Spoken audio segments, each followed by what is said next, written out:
Diana, Princess of Wales, became a global phenomenon. The most photographed woman in the world. Millions of pictures in thousands of publications taken by hundreds of photographers. Her face made many fortunes. The Princess of Wales was our bread and butter. We depended on her. Diana's death in the car crash of August 1997 stunned a world that had lived her life with her. You can't believe that something as simple as that would kill her. There's got to be something else. There's got to be a bastard somewhere who killed the Princess of Wales. August sunshine on the French Riviera. Princess Diana was enjoying a holiday with her new man, Dodi Fayed. Their romance was the hot tabloid story of the year. Probably the biggest story that you could hope to have with a princess who is now divorced. We'd never had anything like it in tabloid newspapers before. And we had these photographs arriving on our desks each day. Diana was happy to grab the headlines by playing up to the cameras. Her new affair kept Charles and Camilla off the front pages.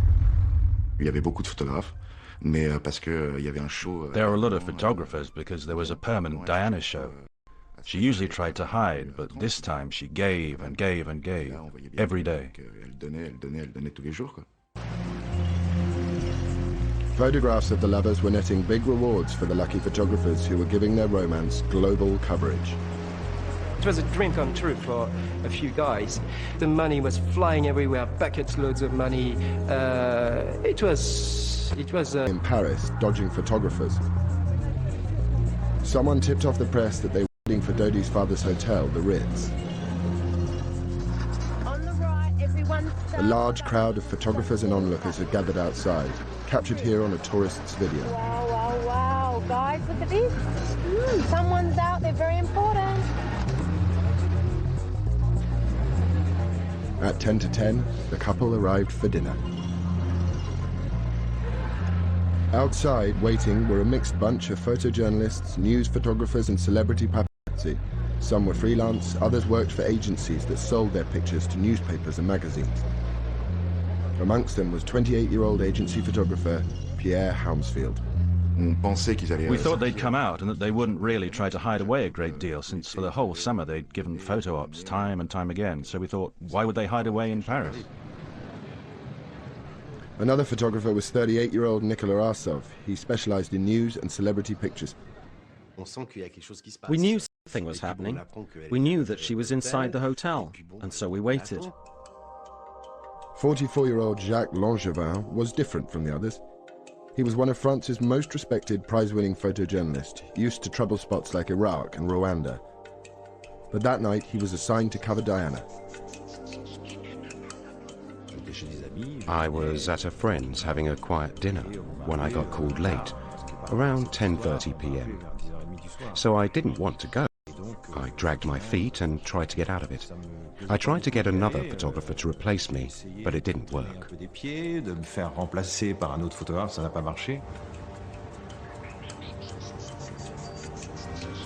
Langevin joined the press pack outside the Ritz. There he saw the hotel's acting head of security, Henri Paul, chatting to photographers. He wasn't discreet at all. For a security guard, his behavior was bizarre. He was like, oh, don't worry, they'll come out through the front, 10 minutes, 15 minutes, 20 minutes. You know, he came back 2-3 times, you know, and it was always changing. So we instantly felt, uh-oh, they are trying something here. He came out of the hotel very quickly, looking round, went back into the hotel, and came out looking round again. Why? I don't know. Suspecting something, Langevin and some of the other photographers decided to wait for Diana in the Rue Cambon at the back of the Ritz. At 12:20, they struck lucky. Diana and Dodi, accompanied by Henri Paul and one of Dodi's bodyguards, Trevor Rees-Jones, slipped out of the back door. Henri Paul went out followed by Dodi and Diana. Once they hid themselves a little bit, you know, in that classic way, they walked normally, but they were hiding a bit, like this. The photographers took pictures as the black Mercedes drove away at speed. In this picture, a camera flash illuminates Diana, who is sitting in the back right-hand seat.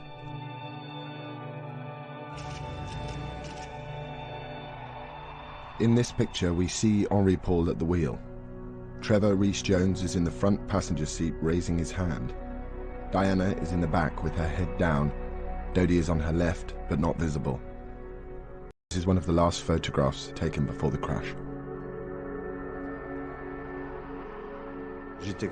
I was happy. I'd taken pictures. I'd fulfilled my mission. So I didn't intend to follow them because I'd come by car. And I can't follow a car taking off like that. At the front of the Ritz, 2 decoy vehicles faked a departure, seen here in the tourist video. And here, caught on the hotel's security cameras.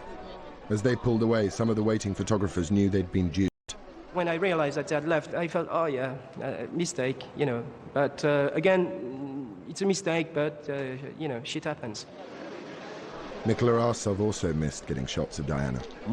I said to the colleagues that were with me, right, I've had enough. I'm not going. Other photographers did give chase, in cars and on motorbikes.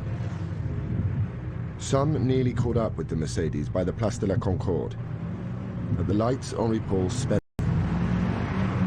He accelerated along the riverside, leaving the photographers behind. At 12:23 on August the 31st, 1997, he raced into the Alma Tunnel and into history.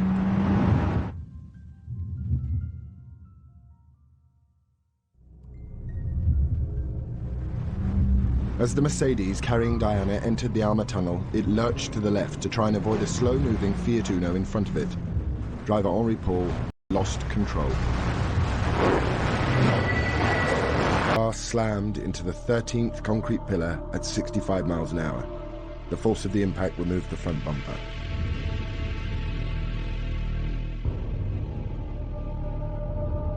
The car then spun round 180 degrees and smashed into the opposite wall.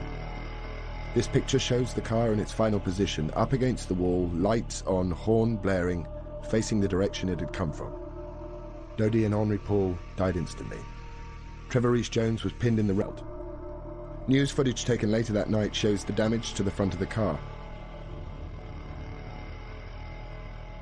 The photographs used in this program were taken by onlookers as well as the professionals. Some of the photographers' pictures were printed in the French investigation dossier. These photographs are the most precise record of what happened during the first chaotic minutes after the crash. In them we see the actions of the photographers, police and onlookers.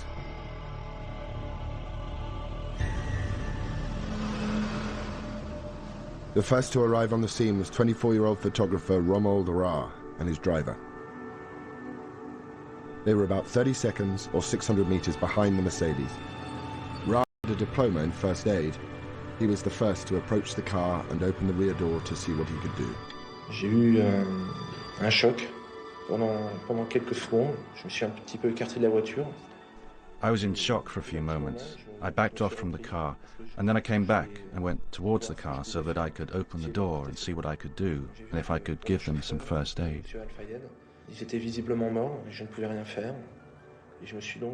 I saw the driver and Mr. Al-Fayed were dead, and I couldn't do anything. So I leaned over the princess to see if she was alive. I leaned over to try and take her pulse, and as I touched her, she moved and breathed a little bit. And I spoke to her in English. En anglais, je lui ai dit, I'm here, be cool, doctor will arrive. The emergency services were called by several people.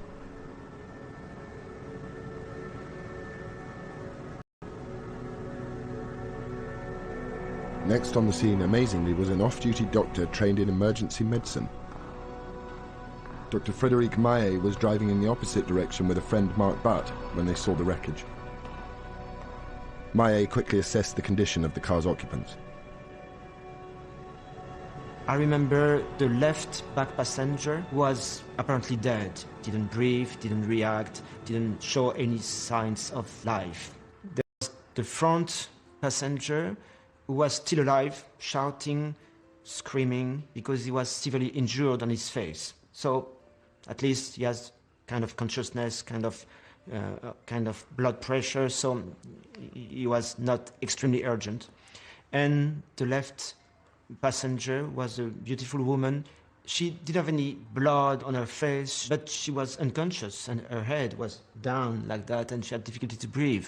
So she needed some assistance very quickly. Dr. Maillet rushed back to his car to get his medical kit and oxygen. Only now did more of the photographers the car. Rommel Ra told him to get back. It took me just maybe 1 minute to go and come back from my car. And these people, like 3 or 4 people, were walking around the wreckage. When I went inside the car to give assistance to the beautiful lady, they began to take a lot of pictures with a lot of flash.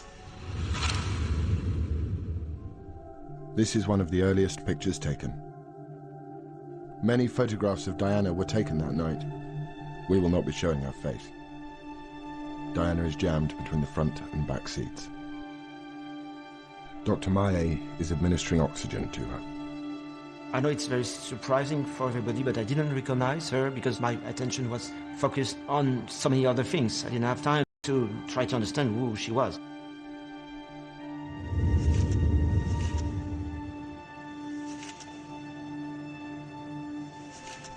A night out for a group of students changed dramatically when they saw a lot of activity inside the Alma tunnel.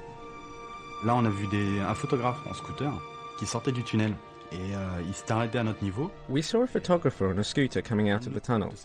He stopped beside us. One of his colleagues was saying, "Come back, she's still alive." We started to wonder what was happening. We ran in and went to look at the crashed car. On est sorti de la voiture et on est allé voir directement au niveau de la voiture en fait, accidentée. One of the students, Damien Dolby, was a volunteer fireman trained in first aid. The picture showing Dr. Maillet treating Diana also shows Dolby at the front car door helping Trevor Rees-Jones, who is trapped in the wreckage with multiple injuries.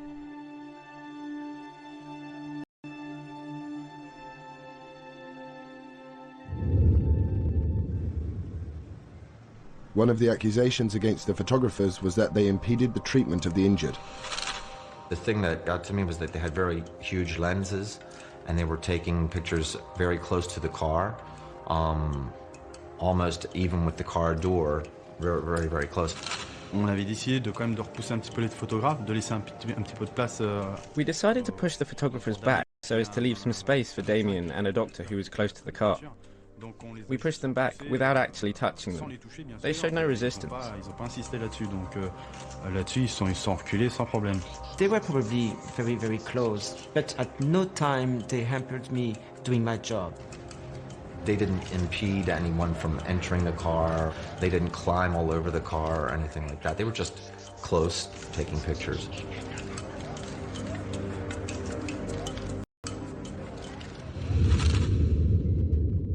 This picture was probably in the car, a mixture of onlookers and photographers. From this angle, it does not appear that any photographers' vehicles are obstructing the tunnel. The damage to the left side of the car, where it hit the wall, is extensive. The exhaust has fallen off. Dr. Maillet and Damien Dolby are still attending to Diana and Trevor Rees-Jones. 2 policemen had arrived. One of them is keeping the photographers away from the car. It was a bit chaotic because you had the police trying to make a perimeter around the accident and trying to back the photographers up. You had one of the passers-by yelling at a photographer.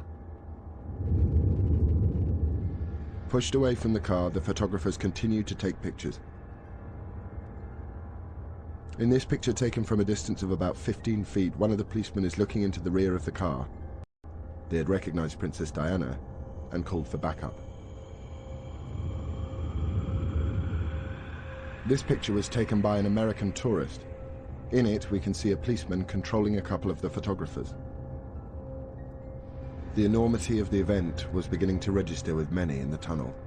One of the photographers, Fabrice Chasserie, called his boss for advice. Je lui ai dit, quand on est photographe, on est des gens d'image. I said to him, we're photographers. We have to take pictures. We're not doing radio. We're not writers. We cover an event by getting pictures fast. I told him to take some very quick photos, come out of the tunnel, give me the films, and that I would handle it.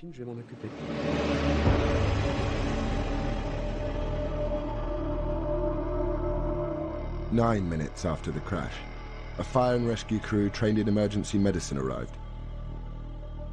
At this point, Dr. Maillet handed over the care of Diana to them and left the tunnel. I thought that this beautiful woman who had a good chance to live, because I thought it was just a head injury. Diana's external injuries appeared slight. No one realized how serious her internal injuries were. In the picture, the fire crews are in the difficult process of extracting Diana and Trevor Rees-Jones from the car. Jacques Langevin, who'd got his shots of Diana at the Ritz, was on his way home when he saw the crashed Mercedes. I didn't make the connection between the car and the photographers. I was probably a bit slow. Obviously, after 30 seconds, my brain finally engaged, and to me it was impossible that the people that I had been photographing 10 minutes before were the people in the crashed car. I realized that it was such an incredible event. I started to take pictures as well. Over. I was surprised. Why was he there? I turned like this because I was on my motorbike and I saw the car. Shit, a completely smashed up car with people surrounding it. And it's terrible. What am I going to say? But I said, they are completely messed up. But not for 1 second did I think it was Diana and Dodi's car. Not at all. It's he who said to me, you don't understand. I said, understand what? He said, it's Diana's car.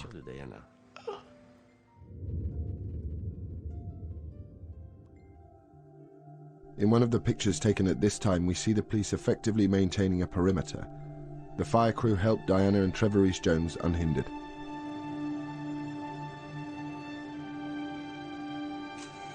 Approximately 17 minutes after the crash, an ambulance for Diana arrived. Because of the condition of the car and the nature of her injuries, it was some time before Diana could be transferred to it.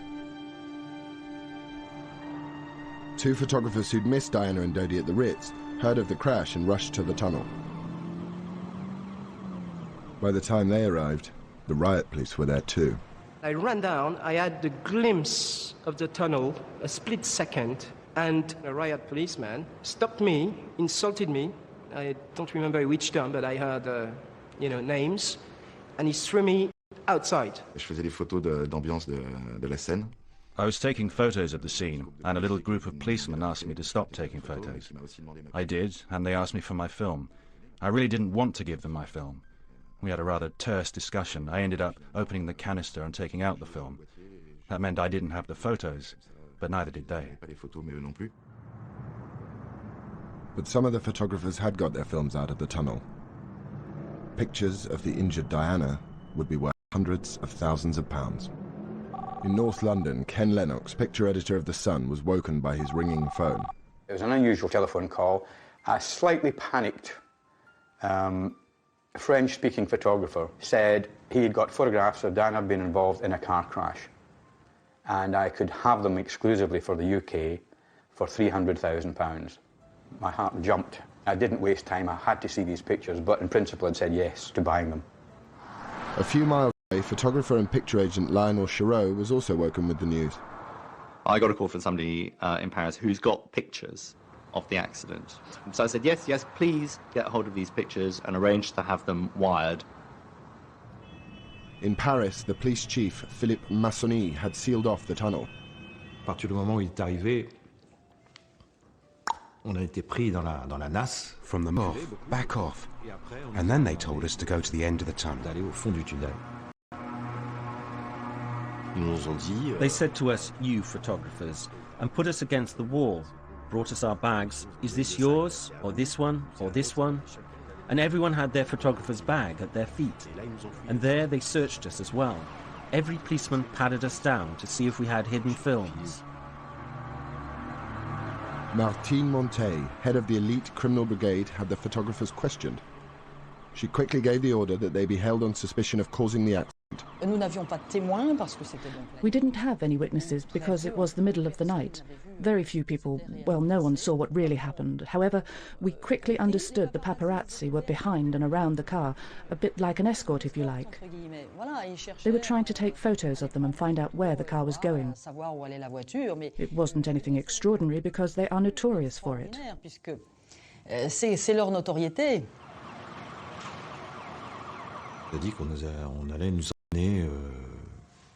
We were told that we would be driven to the police station for them to ask us questions. I thought it would be questions because we were witnesses, but nothing more.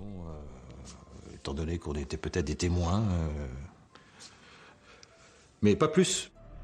6 of the photographers and Romuald Rao's driver were put into a police van. Pierre Sue watched as they were driven away. We saw CNN putting the camera up and zooming on the guys.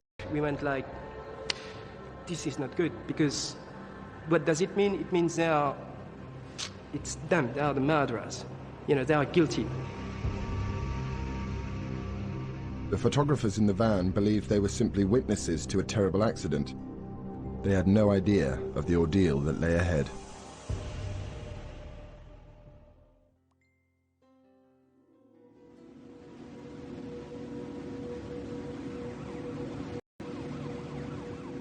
Just over an hour after the crash in the Alma tunnel, 7 men were on their way into police custody. We arrived in the middle of the night, and we were interrogated, photographed, handcuffed. Only now did the photographers realize they were suspects and could be charged with involuntary manslaughter and non-assistance to persons in danger. They faced a potential 5-year jail sentence. I was stunned when I heard that. They'd gone mad, I thought. Me, I refused to sign that accusation. I thought it was ridiculous and stupid. We hadn't done anything. We had a press card. We were journalists, and here we were in a Paris police station. And we were completely naked, in front of all the police. Pistol. Diana had been in the car for 37 minutes, semi-conscious, before the emergency services could lift her out. As she was, she suffered a heart attack. It took 40 minutes to stabilize her before the ambulance could set off. Photographer Pierre Sue saw it come to a halt minutes later. You can, from there, see the entrance of the hospital. Virtually, you can see it. It's about 400-500 yards away. And the ambulance stops. So we go, uh-oh, something is getting worse. And it lasted for ages, a good 15 minutes. Yes, we understood that the situation was critical inside.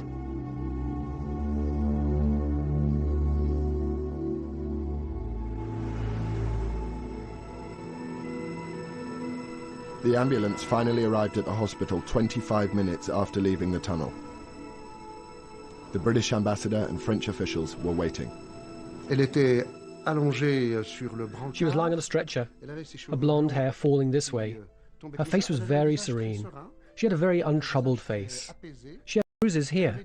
That is to say, she had bruises on her eyes, as if she'd been beaten up. Philippe Massonny, the Paris chief of police, imposed a news blackout, but he briefed all the officials on his initial findings. He explained to me, in fact to all of us, that the matter was linked to paparazzi, who hounded, who chased the car. They had already arrested some of them. But not all the photographers who'd been in the tunnel were in police custody. 3 got out before the arrests. Laurent Sola was agent for 2 of them. Oh yes, it was fantastic. I had the exclusive on the story. They'd all been arrested with the films, and everyone that had been together during the night and on all the jobs, with one blow, they were all gone. So that left me the only player in the game.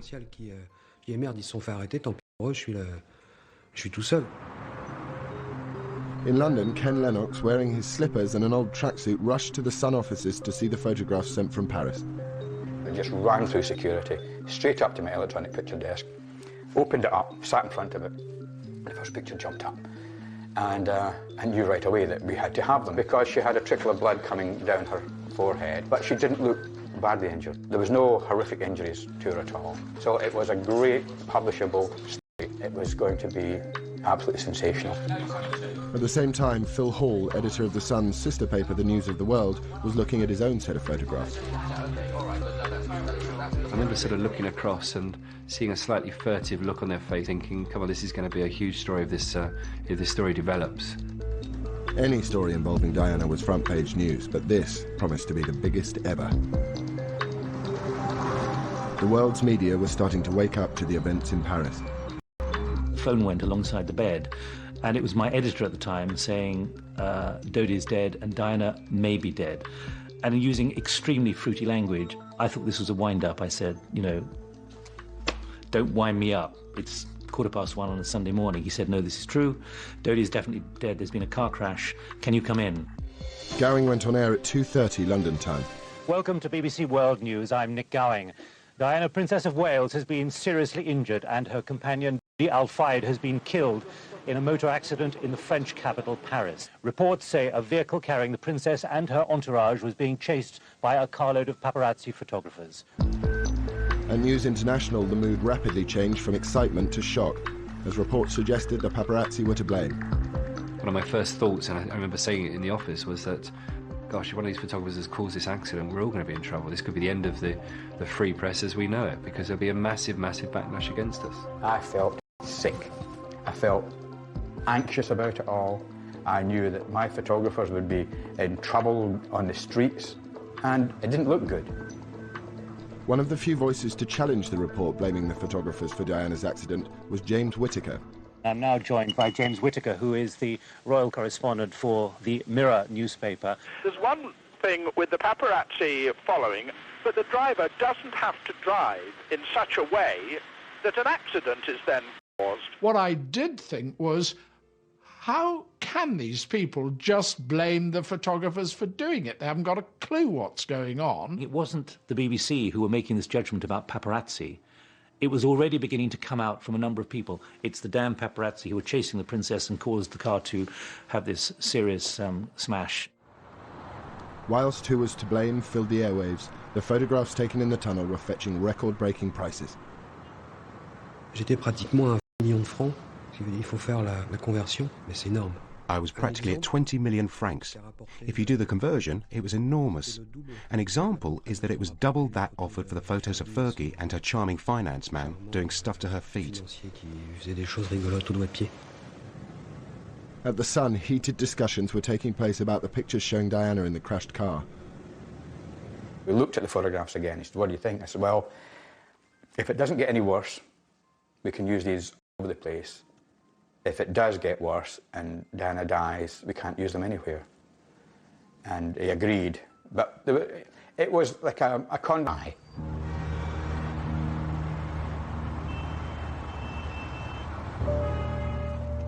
But there was little optimism at the hospital in Paris.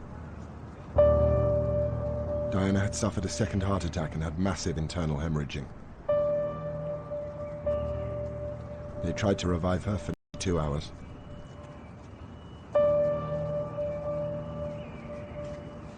At 4 o'clock in the morning, the chief of police was informed by a doctor who came out and said, the British ambassador fell apart.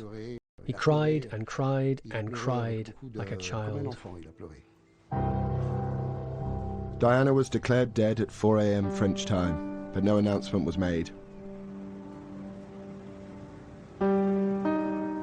I got a phone call from the Paris-based photographer saying that he thought it was getting very serious.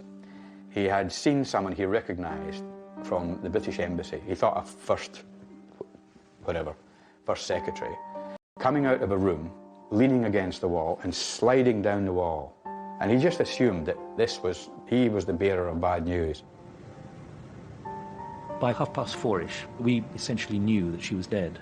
But we had to be absolutely sure. We needed an official confirmation. At the moment, we have no further official news on the accident which has taken place in Paris this evening involving a car, involving Princess Diana, and the death of her companion, Dodi Al Fayed.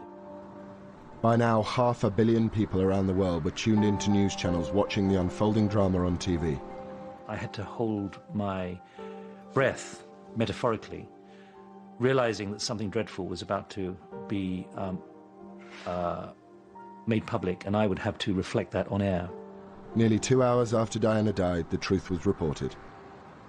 Within the last few moments, the Press Association in Britain, citing unnamed British sources, has reported that Diana, Princess of Wales, has died. This is not yet confirmed by any official source. So an unconfirmed source from the Press Association is that Diana, Princess of Wales, has died. At this moment, the photographs of Diana suddenly became untouchable, priceless to worthless in moments. I couldn't profit from her death. I decided to stop the sale, tear up all the faxes, and tell everyone I was no longer selling the photos. They'd become, instead of being a great commodity to use with a slightly injured Princess of Wales in a car crash, it's a great story, to be something that you just couldn't envisage publishing in a national newspaper the next day for people to waken up and see these photographs.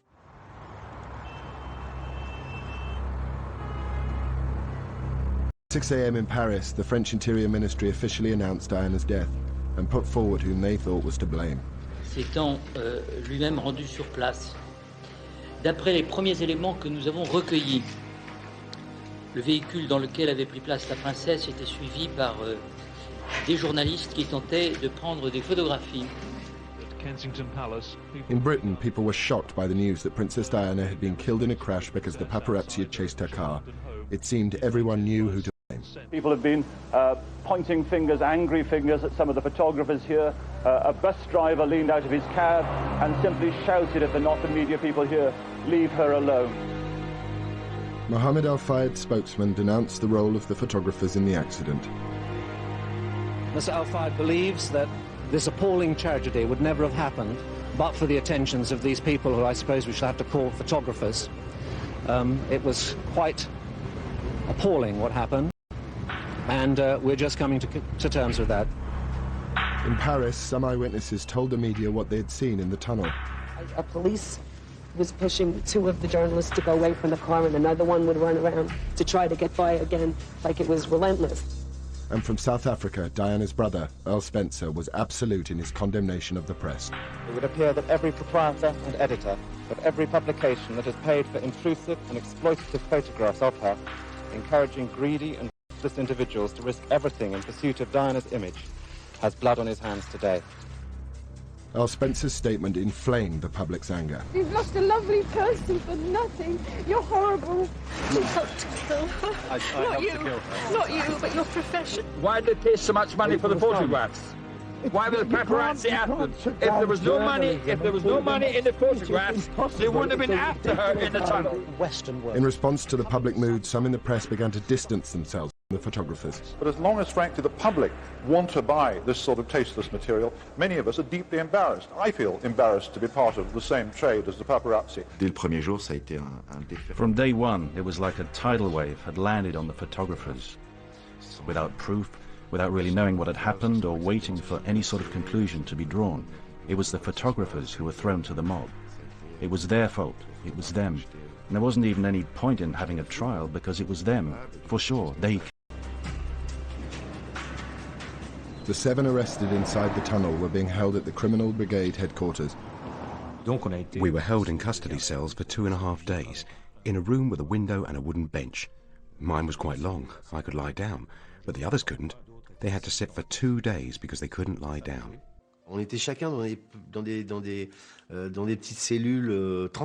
Each of us was put in a transparent cell with a neon light above. I had no idea whether it was day or night. It was all psychological.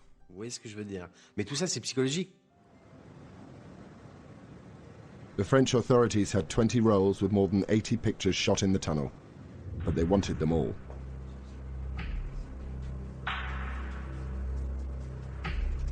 Across Paris, photo agencies were raided and told they faced 3 years in prison and £30,000 fines if they sold any of the pictures.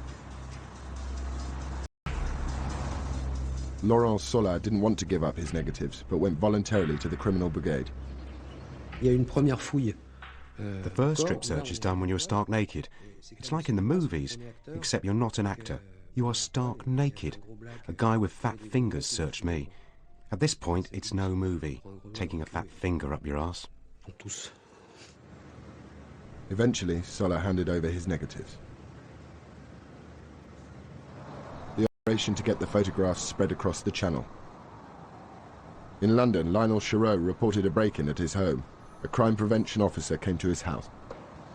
He says, I have examined this report of your burglary, and I have to tell you that you have not been burgled, but that you have been targeted. I said to him, targeted what, by the grey men? He said, well, you can call them whatever you like. Grey men, MI5, MI6, but what I can tell you is that the person that came into your house had a plan of your house, had a key to your front door. And I would like to point out, he said, delicately, that at no point were your lives in danger, at which point my wife burst into tears. The French police developed all the films confiscated in the tunnel and in the raids. Crucially, they revealed there were no pictures of the Mercedes as it drove to the Alma tunnel. After seeing the report blaming the photographers, Dr. Maillet and Mark Butt spoke out. One of the most important parts of us coming forward is that we knew that there were no photographers. This whole group of photographers was not around the car at the time of the accident because we were there before them. So they didn't come until 2, 3, 4 minutes afterwards. So they couldn't have been the cause of the accident. The evidence, both photographic and eyewitness accounts, seemed to show that the photographer...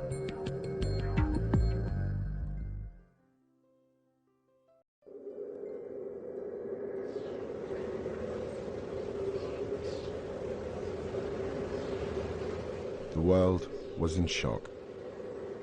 A day after the death of Diana, Princess of Wales, the French police were still holding 7 men in their cells despite the lack of evidence against them. Then came a stunning revelation. The Paris prosecutor's office disclosed today that the driver of the car in which Princess Diana was fatally injured had an illegal blood alcohol level. He's said to have been more than 3 times over the French limit and twice the British one. Henri Paul's employer, Mohamed Al Fayed, insisted the photographers were at fault. The way these people went along, John, it was like the Wells Fargo stage surrounded by Indians, but they weren't firing arrows, they were firing these blitz guns. And you know, after the accident, those motorcycles were left deliberately or accidentally in such a way that the emergency services were delayed by 10 or 15 minutes in getting there. The accusation against the dead driver Henri Paul did not keep the 7 men out of a French court. On Tuesday, the 2nd of September, the photographers went before the judge. The police have asked that 2 of the photographers believed to be more seriously implicated should be held here in custody. But by the end of the day's proceedings, the other 5 will have walked free. Yet despite their profession and their claims of innocence, none of them has chosen to come out here and face the cameras. We were served up on plates. We were served as dessert, the pièce de résistance to the entire media. It was extraordinary. Everyone was saying whatever they liked about it. And it sold. A phalanx of photographers in the world's press were waiting. Nicolas Arsov slipped out of a side door.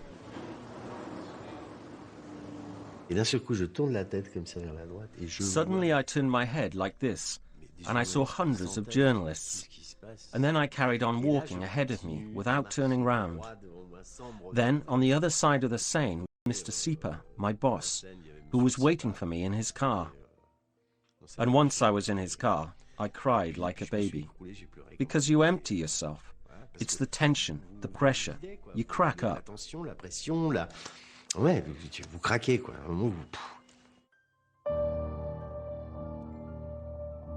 Diana's funeral at Westminster Abbey. A chance for the world to express its grief at her untimely death. It is a point to remember that of all the ironies about Diana, perhaps the greatest was this. A girl given the name of the ancient goddess of hunting was, in the end, the most hunted person of the modern age. When Diana's brother spoke out against the media, the crowds were with him. Mohamed Al Fayed kept up the pressure on the photographers because the alternative was to say, my employee was drunk, was responsible for the death of Diana, Princess of Wales. After 2 years, the French completed their investigation and cleared all the photographers of causing the accident. But Al-Fayed refused to accept their findings. He continued his legal battle. In February 2006, 3 of the photographers were found guilty of breaking French privacy laws and were ordered to pay him €1 each, the smallest fine a French court could set. For the photographers it was traumatic. For some, work dried up, and others changed their profession. Today few wish to speak of what they saw and the pictures they took. We were really affected. I mean, we couldn't hang around in the street with a camera without being a murderer. If you were with a camera on the Champs-Élysées, it was, oh, a paparazzi. Any lens size, it was like, he killed the princess. I couldn't go into an enclosed space. I couldn't. I felt not very well.